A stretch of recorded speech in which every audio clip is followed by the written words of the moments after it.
Namo Bhagavate Sri Āṛuṇācala-ramanaaya Namaskaram. Last time I began to talk about the second verse of āṉma-vichara.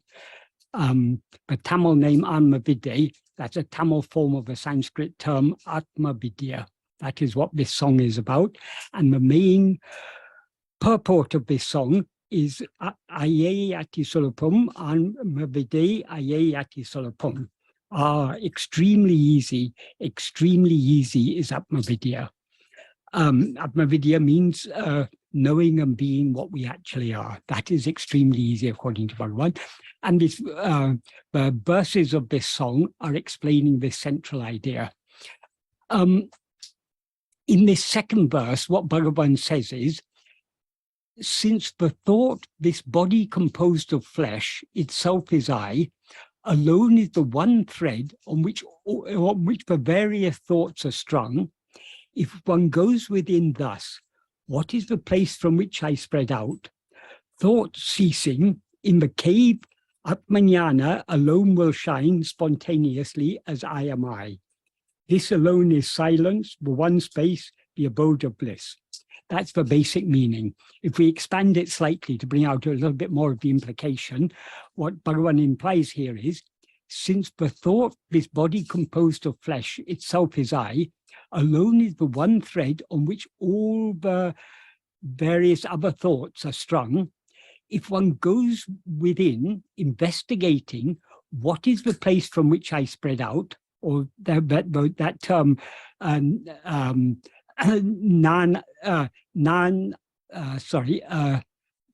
idumedu, that can also be interpreted as who am I, what is my place. The place he's referring to here is the source from which we have risen as ego and spread out as everything else. So if we go inwards investigating our source, what we actually are, all thoughts, including the root thought I am this body, will cease or depart. And in the cave here refers to the cave of one's heart, in other words, our own, in the very core of our being, Atma-jñāna, pure self-awareness, alone will shine spontaneously or as oneself as I am I. That is, as awareness of ourself as ourself alone. This alone is mōna, or silence, the one space, implying the one space of pure awareness, the abode of bliss. Therefore, are extremely easy, Atma-vichara are extremely easy. So this is the verse. Last time I began by explaining the first clause, in which what Bhagavan means by saying, and why he says the thought, this body is I, or this body composed of flesh itself is I. This thought is the one thread on which all the other various thoughts are strung. I explained that.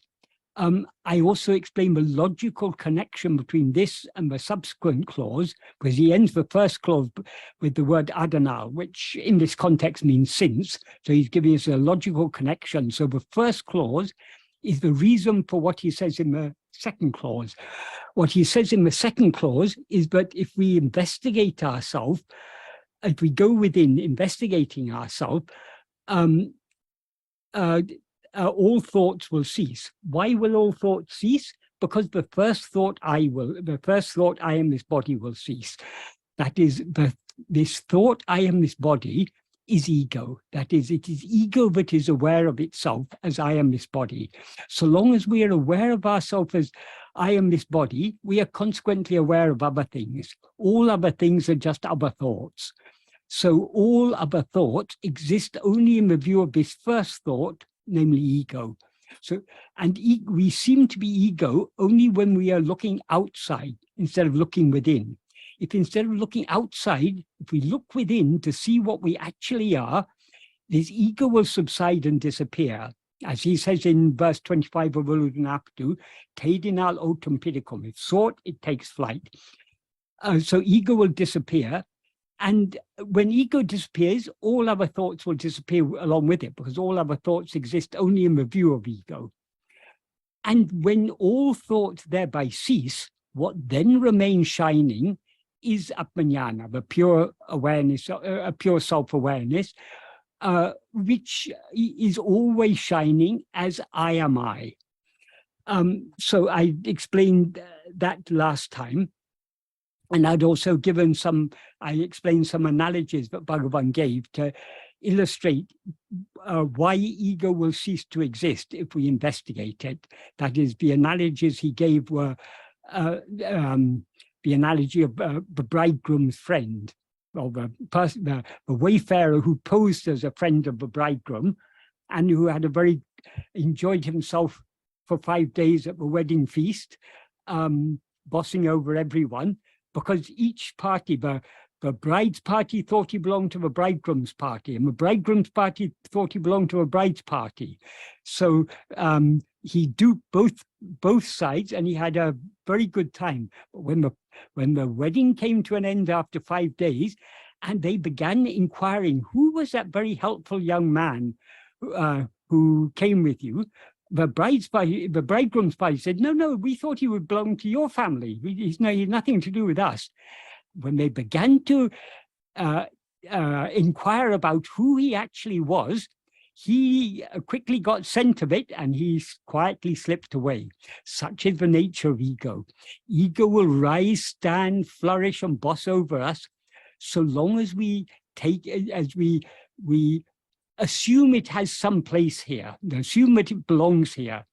But if we begin to investigate it, it will, because it is not real, it will quietly slip away. As he says in verse 25, that's one analogy Bhagavan gave. Another analogy he gave is of a sadhu who was living in a dilapidated mandapam on the edge of a village, or just outside a village. And every day he used to go into a village to beg his food just once a day. He would bring the food back to his mandapam. There in the evening, before going to bed, he would eat half the food and he would keep the other half to eat in the morning. One day he found the food was, when he woke up in the morning, he found his bowl was empty. His begging bowl was empty. The food had all been taken. So he understood some thief had come. So he decided the next night he should be vigilant and keep an eye out for this thief. And so he was waiting for the thief to appear, but he was overcome by sleep. He fell asleep, and after some time, he was woken by a slurp, slurp sound, and he opened his eyes and he saw a dog was licking the food out of his bowl. So as soon as he opened his eyes and looked at it, the dog ran away. So the next night he decided to be more vigilant. He thought, I shouldn't fall asleep. So he lay down and he closed his eyes as if he was sleeping, but he was taking great care to keep awake. And after some time, he heard a soft, the soft sound of the dog coming into the mandapam and coming close to his bowl. So he opened his eyes. As soon as the dog saw him opening his eyes, the dog stopped. He looked at him for a while and slowly retreated and slinked away. So the next night also, he was very vigilant. And the dog was more cautious this time because he knew he was being watched. So he came up to the edge of the mandapam. He peered in the mandapam. He saw the sadhu was looking at him. And so he slipped away. The next night, he didn't even come, he didn't even enter the mandapam. From a distance, he looked in. He saw the sadhu was looking at him. So he slipped away. And eventually he stopped coming because he saw every time he came, the sadhu was looking at him, so he kept away. Bhagavan said, likewise, this ego does all sorts of mischief so long as we don't attend to it.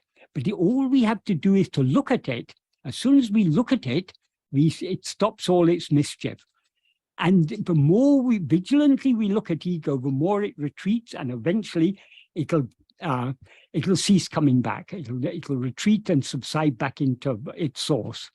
So this is why Atma-vidya is so easy. All we have to do is to keep a careful watch on ego, careful watch on this I that rises as I am such and such a person, if we keep a watch on this I, in other words, if we attend to ourselves, ego will not rise. That is, to the extent to which we attend to ourselves, ego will subside, and eventually it will merge back in its source.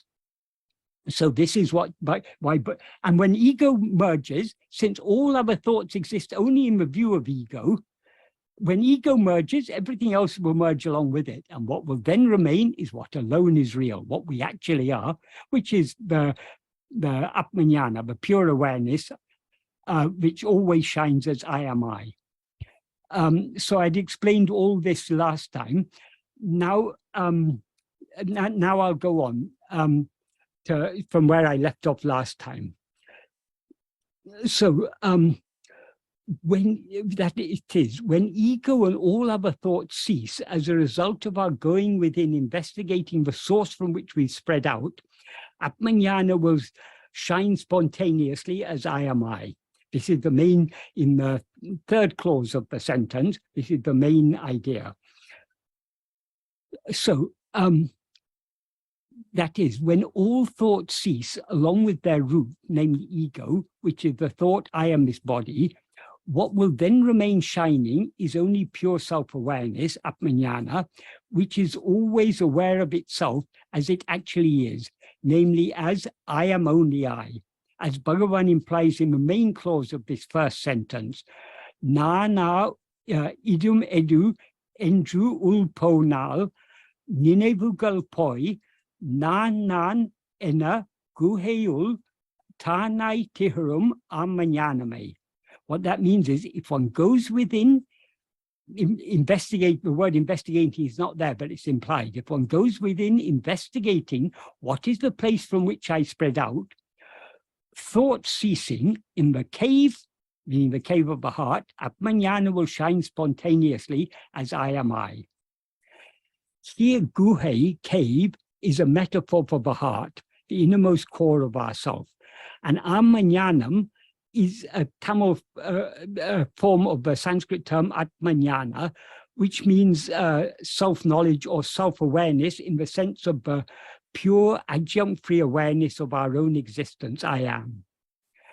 Though Atma-jñāna is always clearly shining within us as I am, in the view of ourself as ego, it seems to be obscured, because instead of being aware of ourself as just I am, we are now aware of ourselves as I am this body. In other words, though we always know that I am, we do not know what I am, which means that we know our existence, but not our real identity. That is, I am is our existence. What we are is our identity. Now we have a wrong identity. I am this body. Our real identity is only I. So the real identity is I am I. I am nothing other than I, in other words. Whether we know our real identity or not, we always know our own existence as I am. So what we now need to know is our real identity, because only when we know our real identity, that is, when we know ourselves as we actually are, will this false identification, I am this body, be eradicated. This is why we need to investigate what we actually are, because only by investigating ourselves can we know ourselves as we actually are. What we actually are is only ourself and nothing else. So our real identity is only I am I, and not I am this or I am that. As Bhagavan often explained, what is aware of itself as I am this or I am that is only ego, whereas our real nature is always aware of itself just as I am I. This is why he says in this sentence that if we sink within by investigating ourselves, thoughts will cease, thereby implying that the primal thought, I am this body, will cease along with all other thoughts, and Atma-jñāna will shine forth within the cave of our heart as I am I, that is, as awareness of ourself as ourself alone. Our real identity is not I am this or I am that, but only I am I. So those statements such as I am Brahman are useful as preliminary teachings. The ultimate teaching about our real identity is just I am I. this fact that our real identity is not I am this or I am that, but only I am I, is one of the most fundamental and important principles of Bhagavan's teachings. But unfortunately, it's been obscured in most English books on his teachings, because in such books, statements such as nāṉ and aham, both of which mean I am I, have in most cases been misinterpreted and wrongly translated as I-I, which does not convey any clear meaning at all. As far as I'm aware, the only English book that was published in Bhagavan's lifetime, Bhagavan's bodily lifetime, that is, in which nāṉ or aham was correctly interpreted as I am I, is Mahayoga, in the 9th chapter of which Lakshman Sharma wrote, the mind becomes reduced to a state of pure consciousness and begins to shine steadily in its pure form, as the formless I. The sage calls this formless consciousness the I am I, to distinguish it from the ego sense, which has the form of I am this, implying I am this body. In a sense, so that's what Lakshman Sharma had written in Mahayoga. Just to explain this, in a sentence such as A is B, A is the subject, B is a copula, and B is the subject complement. And in such a sentence in English, a copula is generally required. But in many languages, including Tamil and Sanskrit, the copula in such sentences is not required. This is a linguistic feature that is known as zero copula, because it is implied by the presence of a subject and a subject complement with no verb. So in a sentence such as AB, such as AB, the copula would be understood. For example, nāṉ means I am this. The actual nāṉ is I, idu is this. But I this, in Tamil, if you say nāṉ, which literally means I this, what it clearly implies is I am this. Nāṇ means I am that. Nāṇā means I am who. Even though no explicit copula, no verb that means am, it occurs in any of these sentences, because it is implicit in each of them. Likewise, nāṇ means I am I, because the copula is implicit in all such sentences. It's the same is the case in Sanskrit. For example, soham, there are just two words there, saha, aham. But it's clearly, saha means he, aham means I, but it's clearly understood that soham means he is I. Or the same with koham, who I, means who am I. And like that, there's so many examples we can cite in Sanskrit. Like as in Tamil, in Sanskrit, the copula is not necessary. So when Bhagavan says aham, he doesn't mean I-I, he means I am I. Just like soham doesn't mean he-I, it means he is I. Aham means I am I. The reason why Bhagavan often referred to the biblical statement in which God reveals his real identity by saying, I am that I am, is that I am I is what he took this statement to mean. The exact meaning of the original Hebrew is not entirely clear, so it can be and has been interpreted in a variety of different ways. But one possible interpretation of it is I am is what I am, or I am is who I am, which implies the same as I am I. And the aptness of this interpretation is confirmed in the next sentence, in which God tells Moses to say, I am has sent me to you. So clearly in that passage in the Bible, God is saying that his real name is I am. I am, I am. I am is what I am. This is why Bhagavan sometimes said that this biblical sentence is the greatest of all the Mahavakyas. Mahavakyas means great statements that proclaim our real identity.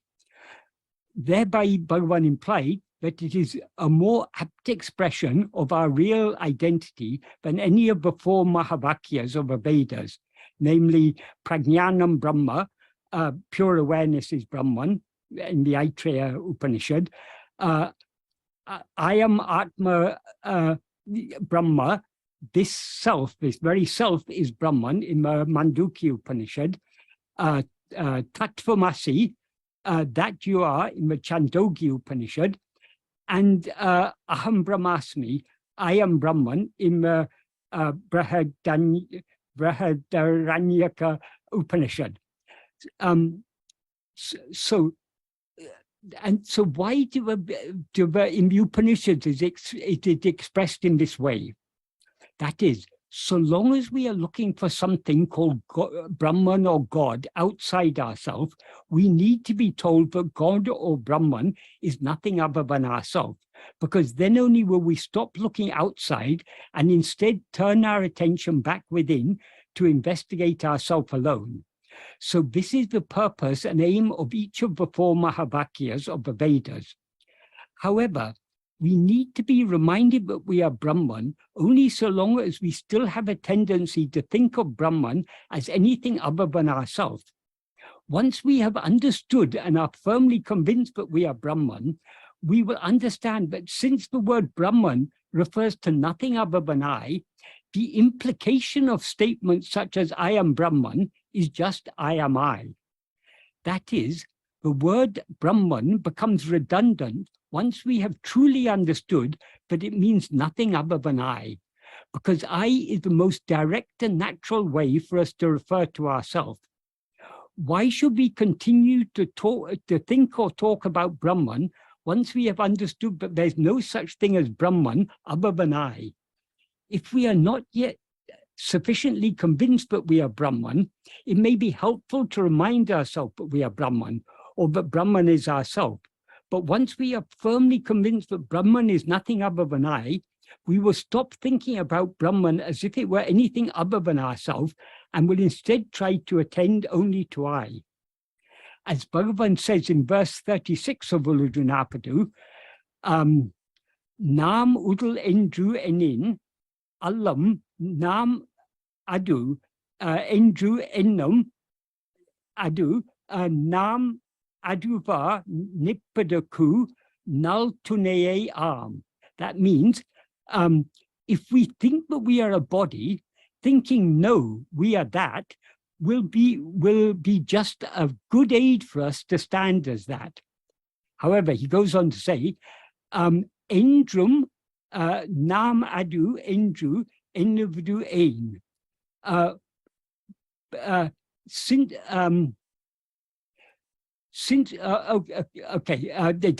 The sentence continues, because it's in the verse often the sentences aren't put in the order in which they come in the the order in which they would be expressed in prose. So he then goes on to say, Nan manidan eṇṭṛu eṇnamo, that's a question, nam aduvā nikkum adaṉāl. So if you put it all together, what these final three sentences mean is, since we always stand as that, why should we be always thinking we are that? Does one think I am a man?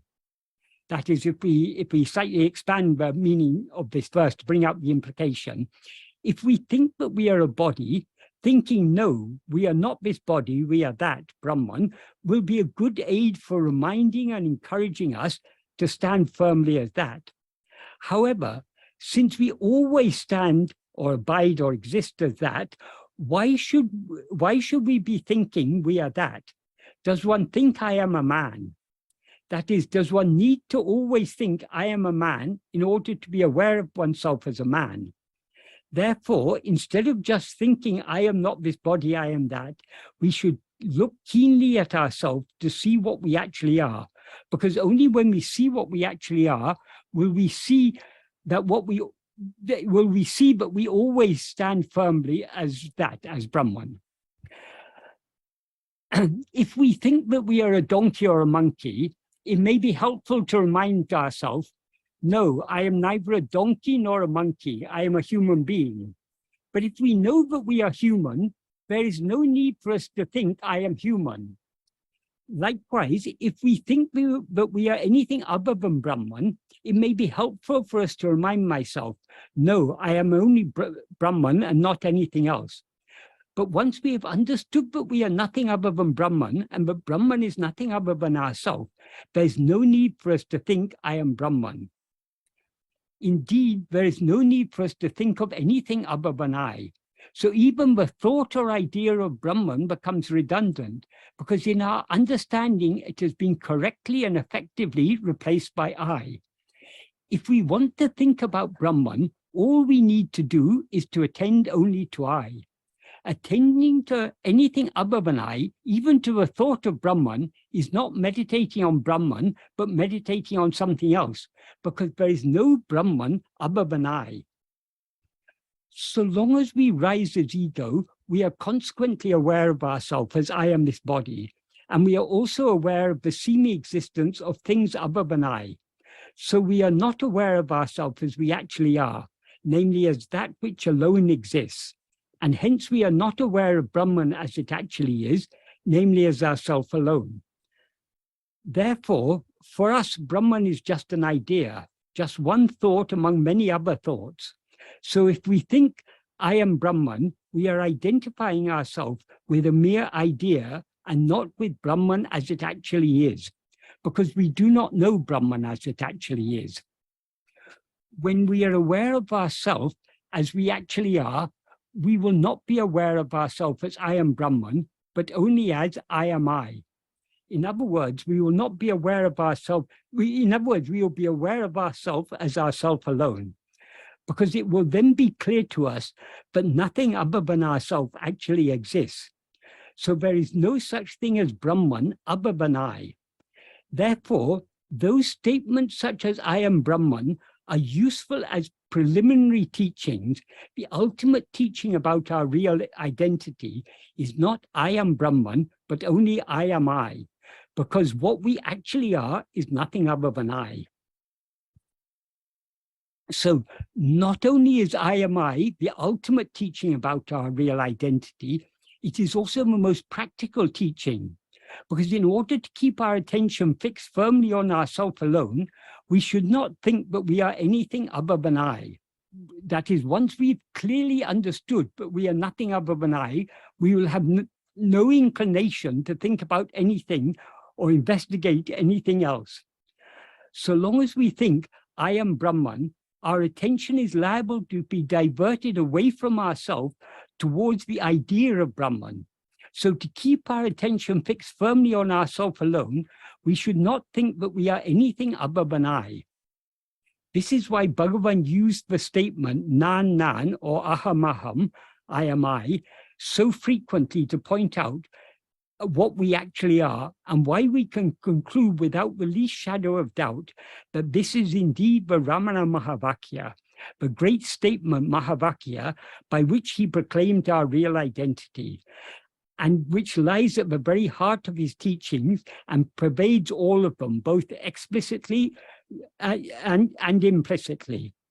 That is, the reason he emphasized this Mahavakya, I am I, rather than any other Mahavakya such as Aham Brahmasmi, I am Brahman, or any equivalent such as Shivoham, I am Shiva, or Soham, I am he, is that the principal and ultimate aim of all his teachings is that we should focus our entire attention only on I, and not allow ourselves to be distracted by anything else, not even by the thought of Brahman or God. Because what Brahman or God actually is nothing other than I. And still more importantly, what we ourselves actually are is nothing other than I. Since nothing other than I is real, and since we ourselves are nothing other than I, we can know what is real and what we actually are only by attending to I, and not by attending to anything else whatsoever. So he never tired of reminding us that what we are is only I. Nāṉ, aham, I am I. God or Brahman is what shines eternally in our heart as I am I. So when we're aware of ourselves as we actually are, we will not be aware of ourselves as I am Brahman or I am God, but only as I am I. For example, in the Mangalam verse that he wrote for his Tamil translation of Viveka-Chudamani, he implies that the means to eradicate ego, which is the root ignorance, mula avidya, I am this body, is to remain always joyfully fixed in the feet or state of God, who is what shines eternally in our heart as I am I. What he says in this verse, this Mangalam verse for his Tamil translation of Viveka-Chudamani is, aham eṉum mula avidya ahandrida. That means to remove or so that the mula avidya, the root ignorance, original ignorance, called I, in other words, ego, may depart. Aham aha, allum pahal ara, aham olye, atma-devan, Padacchēdam, ahamahulu, aha, anisum ramikave. What that means is, for the root ignorance called I to depart, so may we always delight as inner joy in the feet of Atma-deva, who shines without night and day in the heart as I am I. That is the mula avidya, but he refers to here, is the root ignorance or original ignorance. He says it is aham eṉum mula avidya, it's called I. In other words, it's called, what ego is what is called the mula avidya. And in order to get rid of this mula avidya, what is required is for us always to delight as inner joy in the feet or state of Atma-deva, who is what shines without night and day, that is, without appearing and disappearing, without rising and subsiding, in the heart as I am I. He refers to our real nature here as Atma-deva, because deva, or in Sanskrit, or devan in Tamil, means the shining one, being derived from the verbal root div, which means to shine. So God is called Deva because he is the real nature of ourself, Atma-swarupa, which is what shines in our heart timelessly and immutably as I am I, without ever appearing or disappearing, and without ever waxing or waning.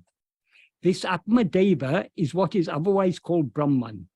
So in the first two lines of the verse, Hridaya Guhara Madhye, he sings, Hridaya Guhara Madhye, Kevalam Brahma Matram, aham iti sakshat Atma-rupena bhati. What that means is, in the center of the heart cave, solitarily, Brahman alone shines clearly in the form of oneself as aham, I am I.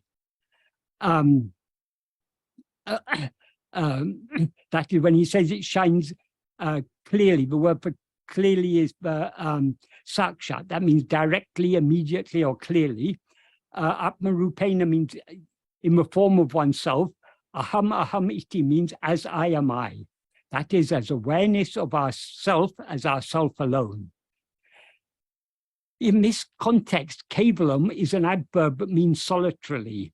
So it implies that Brahman is one only without a second, ekam eva advitiyam, as Bhagavan also implies in the first two lines of his Tamil translation of this verse, namely verse 8 of Uludunapdu Anubandham, in which he translated kevalam Brahma matram, solitarily Brahman alone, as ekamam Brahma matram, Brahman, which is the one alone. The one here, ekam, implies the ekam eva advitiyam, one alone without a second. That is what actually exists, is one alone without a second. That is Brahman, and that is what is always shining in our heart as I am I. In other words, that is what we actually are. So in the Tamil version of this verse, he says, Idiyamam guhayin napan ekkamam brahmam matram adu aham nere avindidum āṉma-vaha. So that means more or less the same as the Sanskrit version. In the center of the cave that is the heart, Brahman, which is the one, alone shines directly as oneself, as I am I.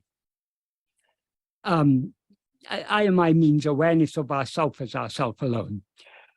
Brahman alone shines directly as ourself in the sense that it is what we actually are. But Brahman is not aware of itself as I am Brahman, but only as I am I, because in its clear view, it alone is what actually exists. So it is aware of itself as nothing other than itself, namely I am I.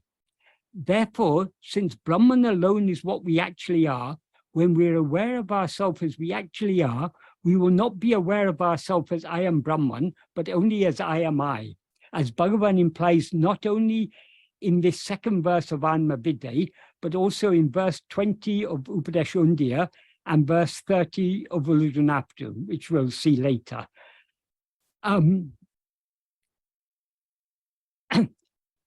When we investigate I am, the source from which we have risen as ego, ego will die. And what will then shine forth as I am I is our real nature, which is the one real substance, pōṇāl, the infinite whole, pōṇā. That is, as ego, we are always aware of ourselves as I am this body. But when we investigate ourselves keenly enough, we will be aware of ourselves as we actually are. So we will thereby cease to be aware of ourselves as I am this or I am that, and will instead be aware of ourselves as I am just I. That is, I am nothing other than myself.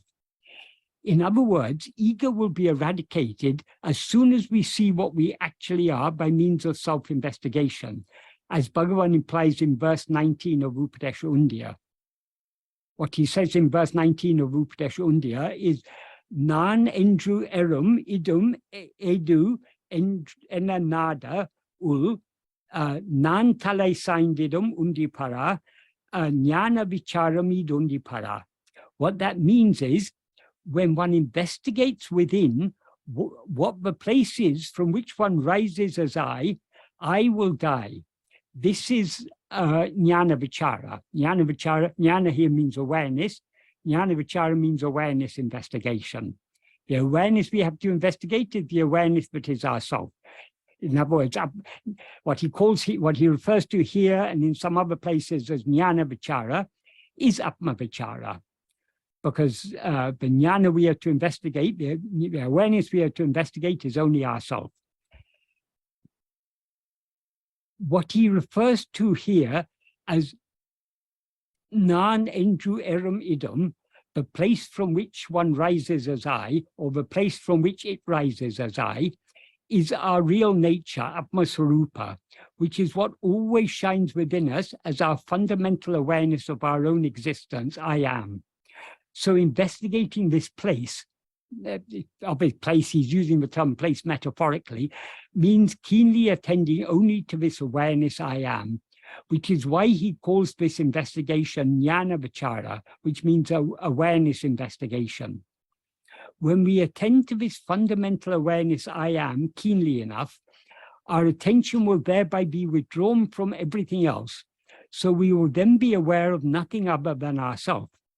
This state in which we are aware of nothing other than ourselves is the state of pure awareness, Suddha Chaitanya, which is what we actually are. So since ego is just the adjunct conflated awareness, I am this body, as soon as we experience ourselves as just the pure adjunct-free awareness I am, ego will thereby be eradicated, as he implies by saying nāṇ saindidum, which literally means I will be head-bent, but which is a colloquial way of saying I will die. What we actually are is Sat-Chit. Sat-Chit means Sat is pure being or existence, Chit is pure awareness. So Sat-Chit is existence awareness. That is what we actually are, and that is our fundamental awareness of our own existence, I am. So when we're aware of ourselves as we actually are, we will be aware of ourselves as just I am I, as he implies in the next verse, namely verse 20 of Upadesha. What he says in this verse 20 is, nāṉ-eṉṭṛu tāṇatu, nāṉ-eṉṭṛu eṇṭṛu, adu-tāṇāh tōṇdrumē undipara, tāṇadu pōṇdrumam undipara. What that means is, in the place where I emerges, that means that in the place where ego, I here refers to ego, the false awareness I am this, where that merges, that the one, that here refers to Brahman, that the one appears spontaneously or as oneself as I am I. That is, as awareness of ourself as ourself alone. That itself, or that oneself, is pōṇdram. Pōṇdram is a Tamil form of the Sanskrit word pōṇa, which means the infinite whole or entirety of what is. Nāṉ-eṇṭṛu tāṇam, the place where I merge, is the place from which it rose, namely our fundamental awareness of our own existence, I am. So when ego merges there, we will cease to be aware of ourselves as I am this body, and will instead be aware of ourselves just as I am I. What thus appears spontaneously as I am I is our real nature, Atma-swarupa, which is what is called Brahman, and which, being one only without a second, ekam-eva advaitiyam, is the infinite whole, pōṇa, other than which nothing exists. As Bhagavan implies when he says, nāṉ-eṇṭṛu eṇṭṛu adu-tāṇāh tōṇdrumē, tān adu pōṇdrumam. That the one appears spontaneously as I am I. That itself is the whole. Likewise, in verse 20 of Upadesha, which is Bhagavan's Sanskrit translation of this verse, of verse 20 of Upadesha, what he says is, ahami nasa ba, well, I'll read in a split form. Ahami nasa baji, aham taya, spurati hrit swayam, paramapurna sat. That means on I undergoing annihilation. In other words, when I, ego, is annihilated, hrit, the heart, shines forth spontaneously as I am I. That is, he says, spurati hrit swayam, aham taya, spurati hrit swayam. Hrit is the subject, the heart. Swayam means spontaneously or of its own accord. Aham taya means as I am I, and spurati means it shines forth. It shines clearly, in other words. And what is this? Paramapurna sat. Parama means supreme, purna, whole, sat, reality or being. Though he says in the original Tamil of this verse, but the one appears spontaneously as I am I, and in the Sanskrit version that it shines forth spontaneously as I am I, it actually shines eternally without ever appearing or disappearing. So it is only relative to the disappearance of ego that it seems to appear or shine forth, just as the sun, which was always shining brightly in the sky, seems to appear or shine forth when the clouds that were concealing it are blown aside. This is why he says in verse 30 of Upadesha verse 30 of Uludunapadu, but though it appears, it is not ego, but the one real substance, which is the whole. What he says in verse 30 of Uludunapadu is, nāṉā eṇa manam ulnādi ullum niṇaivē. That means as soon as the mind reaches the heart, inwardly investigating who am I, nāṇ-am-avan, he who is I, tale nāṇu-mura, bending his head. That means, well, it implies when he who is I, in other words, ego, dies, nāṇā tōṇdrum eṇṭṛu tāṇāh. one thing appears spontaneously as I am I. But though he uses here the verb tōndrum, which means to appear, in the next sentence he says, tōndrinum, though it appears, nāṉaṉḍru, it is not I. That implies, though it appears, it is not ego, the I that appears and disappears. It is, and he goes on to say, adu pūṇdrap pōṛal. He says, the next sentence is, pōṛal pūṇdram adu tāṇām pōṛal. But if we rearrange it in the normal prose order, that would mean adu pūṇdrap pōṛal tāṇām pōṛal. That means it is the entire substance, the full substance, the whole, the pōṇa vastu, the substance that is oneself. That is what we actually are, in other words. The first clause of this verse, nāṇā eṇa manam ul nādi ulum niṇaivē, as soon as the mind reaches the heart, inwardly investigating who am I, implies that when we investigate ourselves keenly enough and thereby turn the full 180 degrees back towards ourselves and hence away from everything else, the mind will sink into the innermost depth of our being and merge there in the heart, the formless awareness I am, which is the source from which it rose. The next clause, nāṇām aban tālē nāṇamura, literally means when he who is I suffers head shame, but is a colloquial way of saying when he who is I dies, thereby implying that ego will die as soon as it reaches the heart by inwardly investigating who am I. The main clause of this first sentence is the third one, nāṇā tōndrum oṇḍru tāṇāha, which means one thing appears spontaneously as I am I, in which oṇḍru is a noun that means one, so it can mean either one thing or the one, implying the one thing that is actually real, the one thing that actually exists. And tāṇāha can mean either spontaneously or as oneself.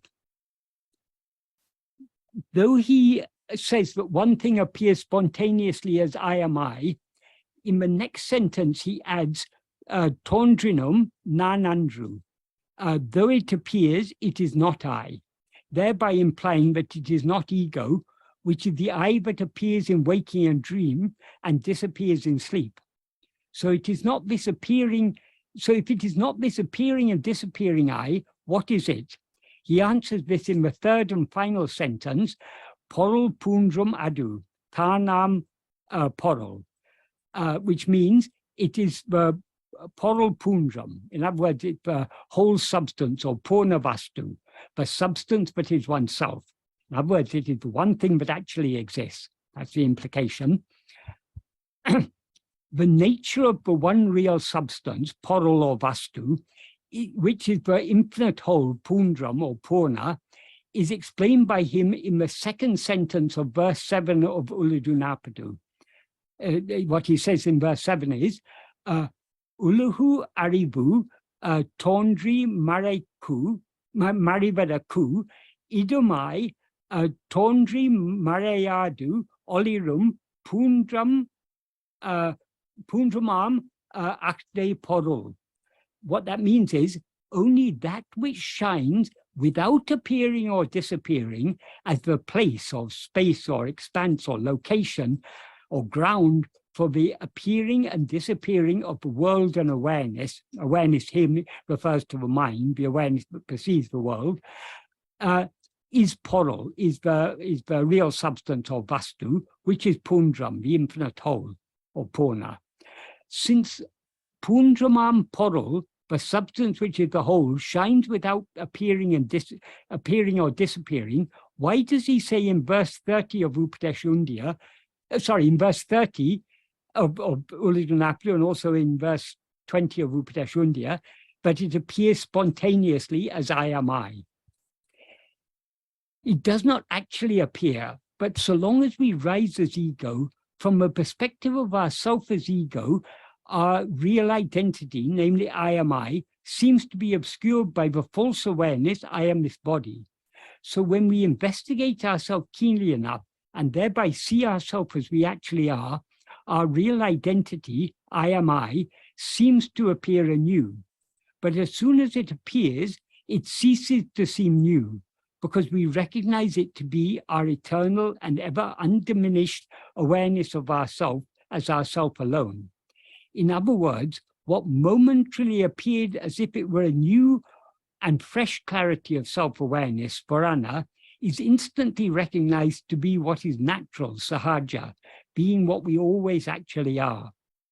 So, the clear recognition, I am I, is both the path and the goal, because the deeper we go in the practice of self-investigation, the more clearly we recognize that we are nothing other than I.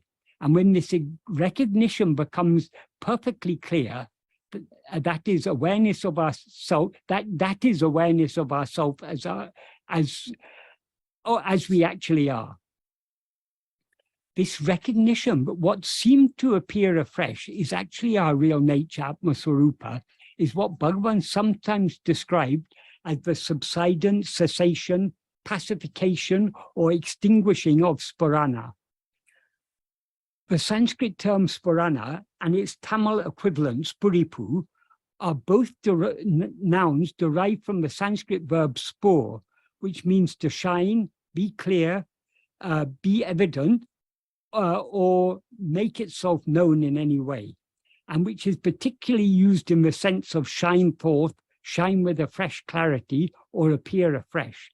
And it is in this sense that he used it in verse 20 of Upadeshasaram, when he says, aham aham taya spurati hrit swayam. The heart shines forth spontaneously as I am I. The Tamil form of this Sanskrit verb spur is spuri, or more commonly just puri, which means to shine, manifest, be clear, strike one's mind, or be understood. For example, to say I understand in Tamil, one would say enakku puriyum, meaning it is clear to me. Therefore, he uses the nouns spurana and spuripu to refer to the shining forth or fresh clarity of self-awareness. Since there are different degrees of clarity, he uses these terms to refer both to partial degrees of clarity that we experience from the time we begin to practice self-investigation, to the full clarity that shines forth when ego is finally annihilated. So whenever he uses the term spurana or spuripu, we need to understand from the context whether he is referring to partial or full clarity of self-awareness. And likewise, when he uses the verb spur or spuri, we need to understand from the context whether he is referring to a partial shining forth or the full and final shining forth of ourself as I am I. Even when he is referring only to a partial degree of clarity experienced during practice, he says that it shines forth as I am I, meaning that it shines forth as awareness of ourself as ourself alone. Because to the extent to which we attend to ourself, it becomes clear to us that we are nothing other than ourself, the fundamental awareness that always shines within us as I. The reason he uses terms such as spurana, spuripu, and I am I to refer both to a partial degree of clarity that we experience to the extent to which we go deep in the practice of being self-attentive, and to the infinite clarity that shines forth when ego is annihilated, is that the clear recognition, I am I, recognition of ourself as ourself alone, is both the path and the goal, the means and the end. The deeper we go in the practice of self-investigation, the more clearly we recognize that we are nothing other than ourself. I am just I. And when this recognition becomes perfectly clear, that is awareness of ourself as we actually are. So ego, the false awareness, I am this body, is thereby eradicated forever. As soon as it is eradicated, what seemed till then to be a new and fresh clarity of self-awareness for Āṇa, which had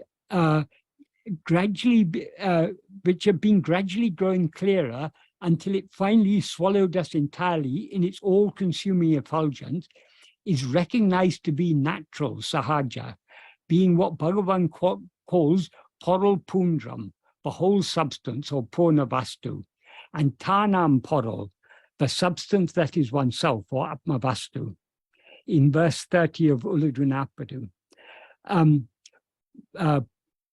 Pundram, the whole, in verse 20 of Upadesha Undiyā, and Paramapurna Sat, the supreme whole existence, being or reality, in verse 20 of Upadesha Saram.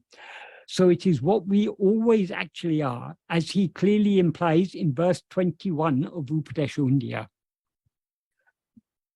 That is, as we saw earlier in verse 20 of Upadesha Undiyā, he says that the one shines forth spontaneously as I am I. That is that is purna, the whole reality. So in the next verse, verse 20 of Upadesha Undiyā, he says, Nānenum sop porul āmadunālamē, nānatra tukutum undipara, namadinmē nikatal undipara. What that means is that, when he says that, he's referring to the previous, what he was talked about in the previous verse, which is the purna vastu, which shines, the one purna vastu, which shines forth spontaneously as I am I. That, the one that appears, so that is at all times the substance or meaning of the word called I, because of the exclusion of our non-existence, even in sleep, which is devoid of I. This is a very cryptic way of putting it. When he says, namadinmē nikatal, means the removal of our non-existence. In other words, what he implies is, because we do not cease to exist in sleep, that is, though there's no I in the sense of ego in sleep, we still exist there. So we are the true import of the word I. Ego is not the true import of the word I. That is the implication. What we actually are alone is the true import of the word I. And that is what shines forth spontaneously as I am I.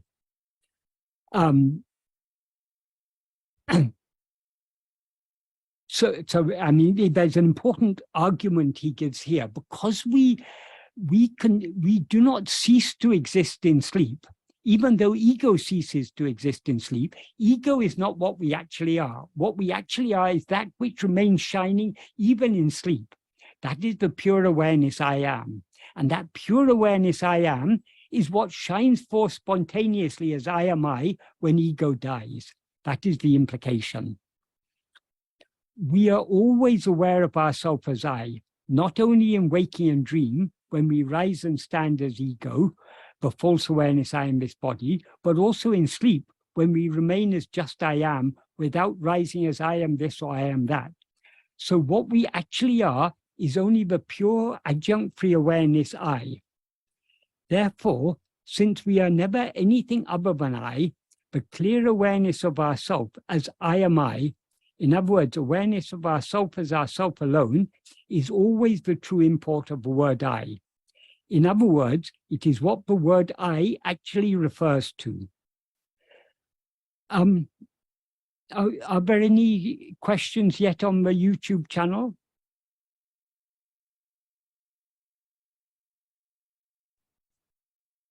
Yes, sir. We do have two questions. Okay. One from Mr. Sushil Motwani.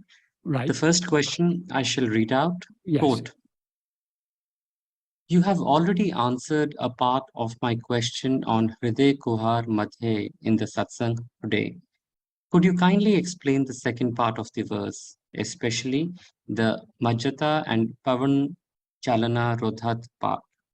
Unquote. Okay, I will do that. I will just give me a minute. That is this this Hriday Kuhar Madhye. Bhagavan first composed this in Sanskrit, and later he composed it in in Tamil. So if we refer to both of them, we can get a clear idea. But one thing, before we consider the meaning of this verse, it is very important to remember the circumstances in which Bhagavan wrote this verse. That is, when Bhagavan was living in, I think it was in Virupaksha or maybe in Skandashram. It was anyway, it was when he was still on the hill. There was a young devotee named Jagdisha Sastri. Jagdisha Sastri had been listening for a long time to Bhagavan's teachings, and so he had understood Bhagavan's teachings to a certain extent. One day, he wanted to put his understanding of Bhagavan's teachings, he wanted to encapsulate it in a verse. And he tried to write a verse in Sanskrit, encapsulating what he understood of Bhagavan's teachings, but he struggled and he wasn't able to do so. So he asked Bhagavan to help him. And Bhagavan, as usually in such cases, he declined. But then, hoping that Bhagavan may do so, Jagadisha left his paper and pencil or pen just under Bhagavan's seat in Virupaksha cave or wherever it was, and hoped that when Bhagavan would, or just under his seat, probably it was, maybe Bhagavan was sitting on a mat and it may have been just a little bit under the edge of the mat. So he hoped Bhagavan would complete the verse for him. When he next came there, Bhagavan handed him the verse in which he had written this verse.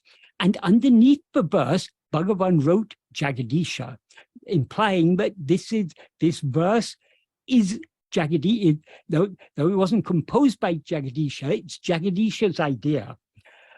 Of course, much of the verse is the pure teachings of Bhagavan, because it's what Jagadisha had been often hearing from Bhagavan. But certain ideas in this verse are not actually Bhagavan's teaching, they're Jagadisha's understanding of Bhagavan's teachings. So it's important to understand this, otherwise we can be, these last two lines can seem rather confusing. So, as I said, what Bhagavan says in the first two lines is Hridaya Guhara Madhye Kevalam Brahmamatram Hi Aham Iti Sakshat Atma-rupena Bhati. That means in the center of the heart cave, solitarily, Brahman alone shines clearly, directly or immediately, in the form of oneself as I am I. That is, as awareness of ourself, as awareness as ourself alone. Then in the next two lines, what he says is, Hridi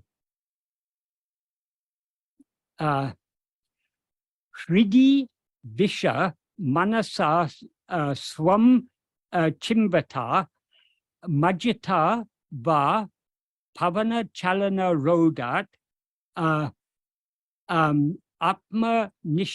Atma-nishto Bhavatvam. What this means is entering the heart, that is, Hridi Visha means entering the heart, Manasa, by the mind,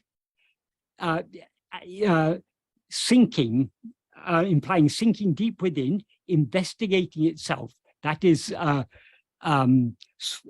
Swam Chimvata Majjata, means sinking, attending, investigating or attending to oneself. Ba means awe. Pavana Chalana Rodat means by restraining the breath. Atma-nishto Bhavatvam. Be one who is fixed as, be you fixed as yourself. May you be fixed as yourself is the implication. So here, this sentence implies that there are two ways to be fixed in Atmanishta. One way, that either way we need to enter the heart, but there are two ways of entering the heart is the implication. One is with the mind sinking deep within, investigating itself, and the other is Pavalana Rodat, by restraining the movement of the breath. This is not actually Bhagavan's teaching, because as Bhagavan says For example, in the 8th paragraph of nāṇā, Bhagavan ends by saying, āyē pranayamam manate adaka sahayam ahume andri manonasam sayadu. That means, therefore, pranayama is just an aid to restrain the mind, but will not bring about manonasa. So according to Bhagavan, manonasa, by pranayama, we cannot remain fixed as ourselves. Because to be fixed as ourselves, to be an Atmanishta, means that an ego has to be annihilated. So this is not actually Bhagavan's teaching. This is what Jagadisha, this was Jagadisha's idea. There is a further confusion about this verse, because Kavyaganta Ganapati Sastri, when he wrote Ramana Gita, he included this verse in, I think it's in the 2nd chapter, if I remember correctly, 2nd or 3rd chapter. And the whole of that chapter, he writes his own explanation of that verse. And according to his explanation, he took it as 3 different paths. In fact, the heading of that chapter is the 3 paths. Because though the word va, which means or, comes once, it is one way we can interpret this verse is swam chimvata, means investigating oneself. Majjita means sinking, or sinking within. So we can take it to mean by investigating ourselves, by sinking within, or by controlling, restraining the movement of the breath. So Kavyaganta took it to mean 3 paths, but investigating oneself is one path, sinking within is another path, and restraining the movement of the breath is another path. That is how Kavyaganta understood it. Bhagavan, some years later, Bhagavan was asked by some Malayali devotees who didn't know Sanskrit. He was asked to translate Ramana Gita into Malayalam. So Bhagavan is always ready to oblige. So he faithfully translated Ramana Gita into Malayalam. And when he did so, he interpreted this verse. I mean, he didn't interpret, he followed Kavyaganta's interpretation as 3 paths. So some people take this to mean, oh, therefore Bhagavan agrees with Kavyaganta, but that it doesn't actually mean that, because Bhagavan was simply, when he's asked to translate, he translates. Whether he agrees with it or not, he translates it faithfully. What his real idea is on this, because then it became a controversy among devotees. Because many devotees felt it's not wrong, right, that is, how is the mind to sink within? Only by investigating ourselves. So that became a controversy among devotees. So Bhagavan then wrote a Tamil version of this verse, and the Tamil version of the verse, he made it clear, but it's only one path. What he says in the Tamil version of the verse is, idiyamam guhai nāpan. That means in the middle of or in the center of the cave, which is the heart, ekamam brahma matram, the Brahman alone, which is the one, adu, that, aham, as I am I, nere, that nere means directly, in the sense of seeing something directly. In other words, immediately, directly. Abidvidum, that means shines, āṇma-vaha, as oneself. So the first two lines, it's almost exactly the same as Sanskrit. It means in the center of the cave, that is the heart, Brahman, which is the one, alone shines directly as oneself, as I am I. Then in the second 2 lines, what he says is idiyamē, heart, that means heart, idiyamē sāvai, may you reach or take refuge in the heart, how to reach or take refuge in the heart. He says, tāṉāy eṇni. Tāṉāy eṇni means thinking or meditating on oneself. In other words, investigating oneself. āṛ means that sinks or dives. So by the mind that sinks or dives within investigating oneself, or ālladu, or by the vayu adaṉāl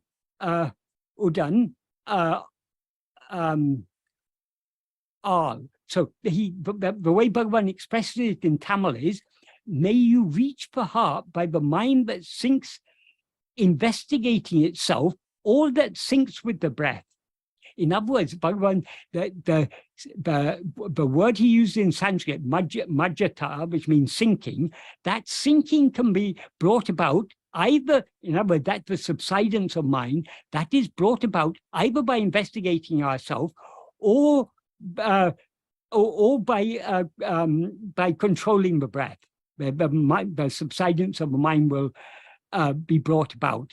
In Tamil, he splits this as two sentences because the rest of the last part of the second sentence, āṇma-vill nittan āvai, is a separate sentence. May you be fixed as yourself. So what he says in the first sentence, may you reach the heart by the mind that sinks investigating itself or that sinks with the breath. May you be fixed in yourself. So in Tamil, he carefully avoids implying that you can reach the heart. In other words, the mind can subside by means of breath restraint, but you won't thereby be fixed as yourself, because as Bhagavan often explained, by pranayama, we can bring about we can bring about manolaya, a temporary dissolution of mind, not manonasa. In that sentence I read, the final sentence of the 8th paragraph of nāṇā, Bhagavan explicitly says, pranayama will not bring about manonasa. So the subsidence of mind that is brought about by pranayama is only a temporary subsidence of mind. That is what he says from the beginning of this 8th paragraph of nāṇā. He says, for the mind to cease or subside, except vicharana, that's except self-investigation, there are no other adequate means. If made to cease or subside by other means, the mind remaining as if it had ceased will again rise up. In other words, such cessation is only manolaya, because the mind rises from it again. And then he goes on to say, even by pranayama, the mind will cease or subside. However, so long as the prana remains subsided, mind will also remain subsided. And when the prana emerges, the mind will also emerge and wander under the sway of its vasanas. So the clear implication here is that the subsidence of mind brought about by, or the sinking of mind brought about by breath restraint is not permanent, it's temporary. It is not manonasa, but manolaya. In verse 13 of Upadesha Undiyā, what he says about this is, about manonasa manolaya, he says, ilayamum nasamum irendu am odakum. That is, dissolution, meaning dissolution of the mind or ego, is of two kinds, laya and nasa. Ilaya tu ulladu erum. What is in laya, or what is subsided in laya, will rise. Eradu uru mindadel. If it dies, it will not rise. So that in nasa, if the mind subsides in nasa, it will never rise again. If it subsides in laya, it will rise again.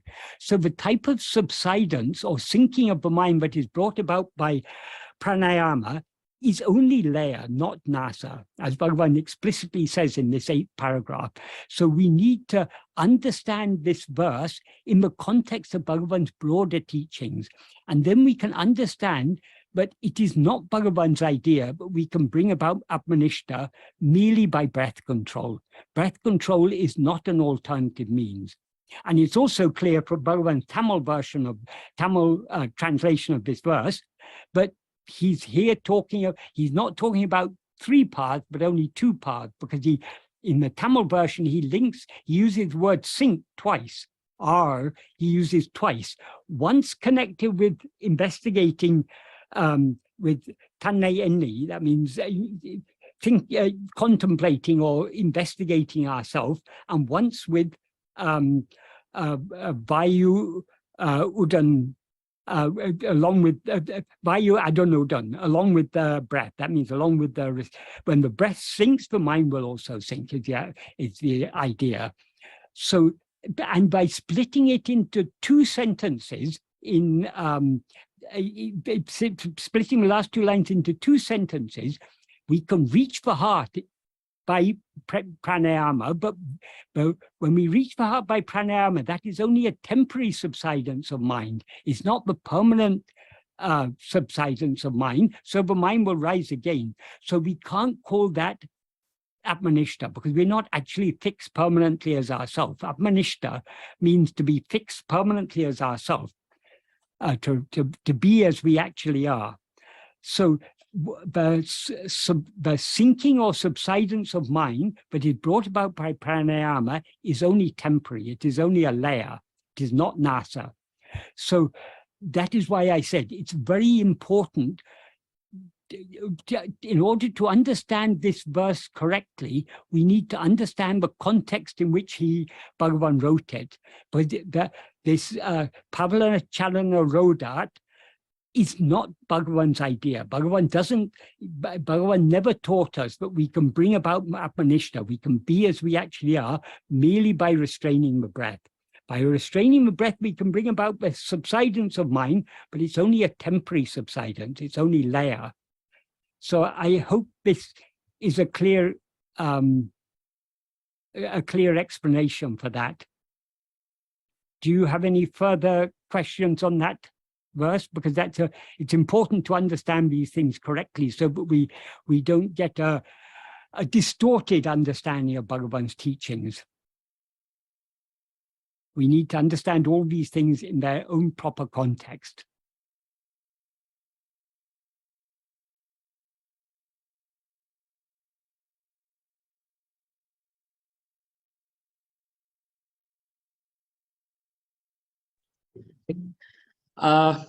Mr. James, we Yes. have another question from Puru Dubey, and I quote, "When I inquire, who am I?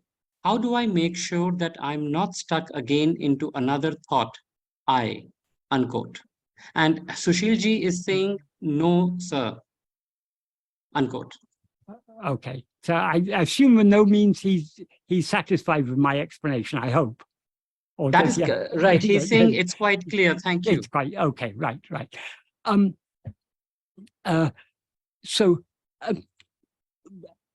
When we inquire, who am I, we need to understand the sense in which Bhagavan uses the word vichara and the verb vichari.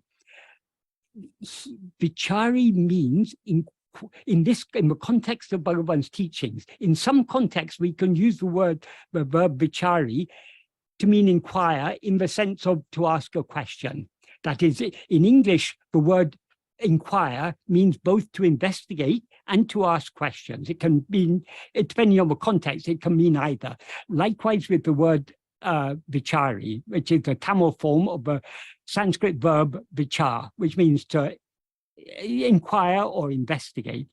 But the sense in which Bhagavan uses it is in the sense of investigation. It doesn't mean asking the question, who am I? So we are to investigate what we actually are. So Bhagavan never said, ask who am I? He said, investigate who am I? That means we need to investigate what we actually are. We can investigate what we actually are only by attending to ourselves. But in order to attend to ourselves, we first need to have a clear understanding of what is meant by ourself. Now we seem to be this body and mind seems to be ourself. But that's why first in all Vedantic, all Advaitic traditions, the preliminary thing we have to learn is we have to analyze to understand what we actually are. We have to understand that we are not this body or mind or anything that appears and disappears. We need to distinguish ourselves as the seer from everything that is seen. The body and the 5 sheaths that compose the body are all drishya. They're all things, they're all phenomena, things known by us. We are the drik, we are the sakshi, the witness of these things. So what we are to investigate or attend to is not to any phenomenon. It is to ourself alone. So we are not investigating any object, we are investigating the subject, the knower of all objects. So we have to turn our attention back towards ourselves. But even when we say we're investigating the subject, what is the subject? Who is the knower of all these phenomena? The knower of all these phenomena is ego. Ego is the false awareness, I am this body.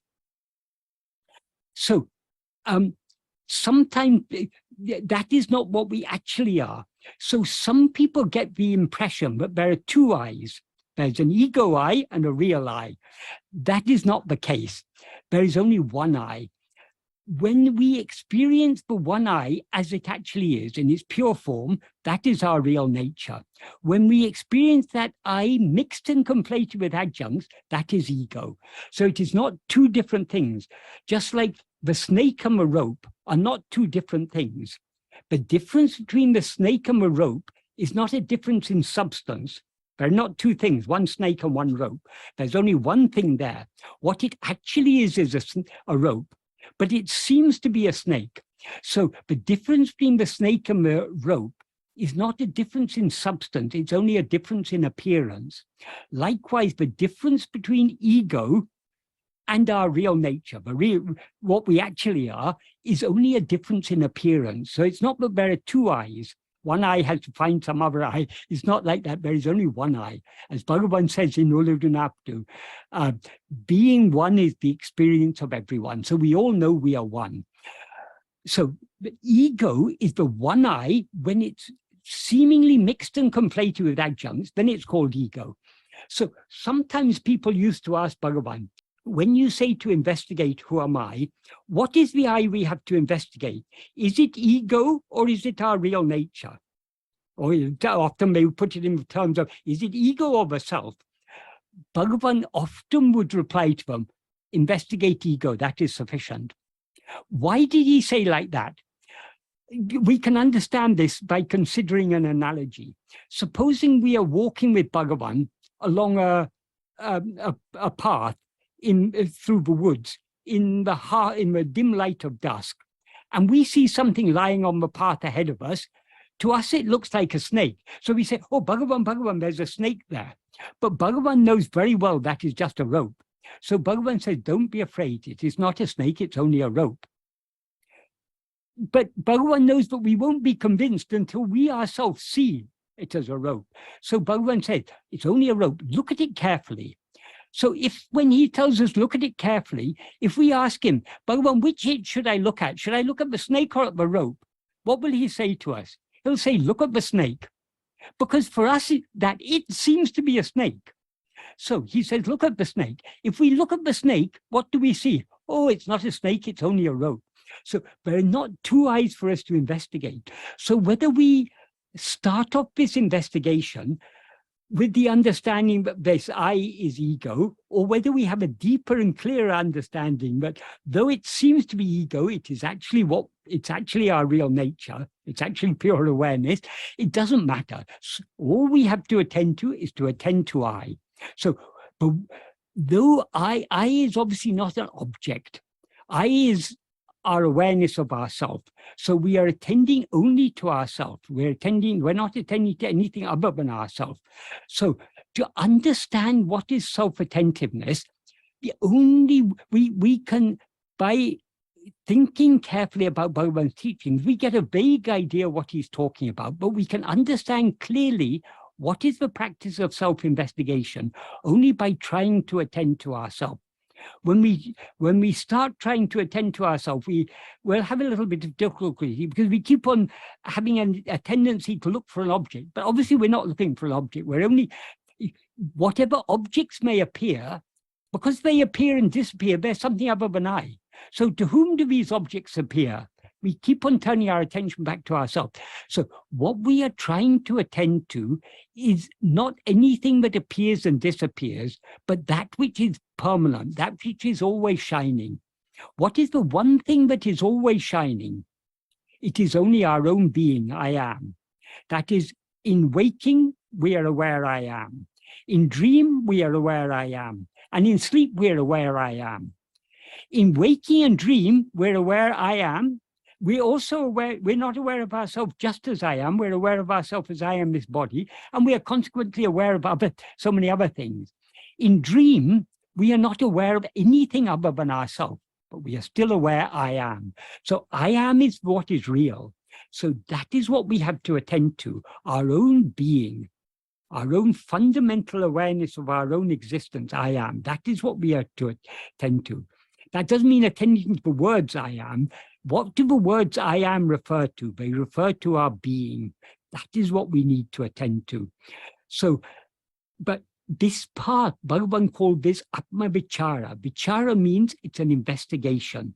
So how to learn how to investigate ourselves only by investigating ourselves. That is, the more we investigate ourselves, the clearer the way will become. As in any investigation, if you're following an investigation, when you start an investigation, you don't know what the final outcome is going to be. If you know the final outcome, there's no point in the investigation. So we start the investigation. As we proceed in the investigation, the way becomes clearer and clearer. That is, when we're investigating things other than ourselves, we're gathering more information. In the case of investigating ourselves, we're not gathering more information, we're gathering more clarity. As we look deeper and deeper within ourselves, we are able to see more and more clearly ourself as something distinct from this body and mind, but we now mistake to be ourselves. So it's only by practice that this path will become clear to us. But in order to start the practice, we first have to have a clear understanding of Bhagavan's teaching. What does he mean when he talks about investigating ourselves, attending to ourselves? What is the self that we have to investigate? It's only ourselves, not anything other than ourselves. So this is why it's very important to read Bhagavan's teachings very carefully, think about them very carefully, and then to try our best to put them into practice. We may stumble and fall, but the more we try, the clearer the way will become. And when I say it's important to read and think deeply about Bhagavan's teachings, I'm talking primarily about his own original writings. Because if we read the recordings of his answers to people's questions, there are two problems with that. Firstly, a lot of his answers, he had to answer people according to their level of understanding. So many of the answers he gave were not his deepest teachings. Often they were diluted expressions of his teaching, but that was necessary because that was all that person would be able to understand. So that is, as Bhagavan said, the teaching should be according to the taught. There cannot be, when Yogananda, the Swami who went to America and started the Self-Realization Fellowship and wrote a book, Autobiography of a Yogi, he came to Bhagavan in the 1930s, and it's recorded in talks. One question he asked Bhagavan is, what teaching is to be given for the uplift of the masses? Bhagavan says, no, there can be no teaching on mass. Teaching must be according to the taught. So the teaching should be tailored to the needs of the individual who is being taught. So not all the answers that Bhagavan gave to people's questions are his pure teachings. Secondly, a lot of the books that record Bhagavan's teachings, those books were recorded in English, whereas Bhagavan was speaking mostly in Tamil. And the people who recorded, there was no tape recorder. Bhagavan's voice was never recorded. There was no one writing shorthand. People would listen to the conversation and then go away to their room and write down what they could remember. What they could remember is what they understood. So it's what we read in books like Talks and Day by Day and so on. is not what Bhagavan actually said, but what the recorders of both books understood Bhagavan said, understood and could remember. Because obviously, if you listen to a half-hour discussion, and then you try to write down, you'll only be able to write the gist of it. You won't be able to write every word that was said. So these are not accurate recordings of what Bhagavan said, and they're not Bhagavan's deepest teachings. There are many useful ideas in such books, but we need to read them with discrimination. But to understand the core principles of Bhagavan's teachings, we need to study his own original writings. That is nāṇā, who am I? That is Ullajunaptu, Upadesha Upadeshasaram, āṇma-vichara, Arunachastutipanchikam, all these works, these we should study time and time and time again, because these will encourage us to go deeper and deeper in this path, to persevere in following this path, and will give us more and more depth and clarity of understanding how to follow this path. That's why it's so important going through these works and understanding them correctly. And the understanding comes only gradually. That is, as we go deeper in the practice, our understanding will grow deeper. None of us can claim that we've understood Bhagavan perfectly. As we go deeper, our understanding becomes deeper and clearer. So the practice is what is most important, but the practice is supported by the sravana and manana. Sravana means studying what Bhagavan has said. Manana means thinking carefully about it. So this is most important. But without the clear sravana and manana, we won't be able to understand what is the practice. And without putting it into practice, our manana, our sravana and manana will only be fairly superficial. To go deep in sravana and manana, we need to go deep in the practice.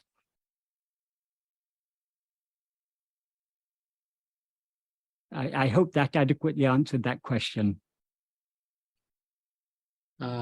Thank you, sir. I think as a follow-up comment from Puruji, I'm reading one comment on the YouTube channel from Puruji.